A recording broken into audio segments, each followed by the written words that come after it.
नन्हा अहमद अभी तो इसकी उम्र खेलने कूदने की थी, मगर जिंदगी ने उसे बहुत छोटी उम्र में एक बड़ी आजमाइश में डाल दिया।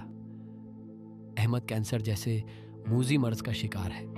इसकी टांग पर बनने वाला ट्यूमर और मुसलसल कीमोथेरापी उस नन्ही जान के लिए चलना फिरना भी मुश्किल बना चुके हैं। हर कदम दर्द से भरा हुआ है।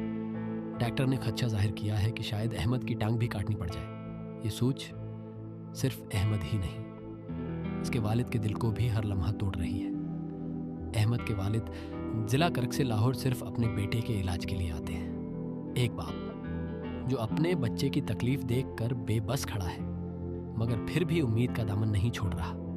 उन्होंने सिर्फ एक दरख्वास्त की है, अहमद के लिए एक वाकर की, ताकि ये मासूम बच्चा दर्द के बावजूद कुछ आसानी से चल सके और जिंदगी की तरफ चंद कदम बढ़ा सके। आइए उस नन्ही जान के लिए सहारा बन जाए। आपका तावन अहमद के लिए आसानी और उसके वालिद की आंखों में उम्मीद वापस ला सकता है। सिर्फ 25,000 रुपए कैंसर का शिकार एक बच्चे की जिंदगी में आसानी ला सकती है। आज ही ताउन कीजिए। शऊर वेलफेयर फाउंडेशन एक रजिस्टर्ड इदारा पाकिस्तान भर में फलाही मंसूबों के जरिए इंसानियत की खिदमत कर रहा है। सदक़ात, ज़कात और अतियात के लिए डिस्क्रिप्शन में फॉर्म का लिंक मौजूद है। अतिया करें और खैर बांटें।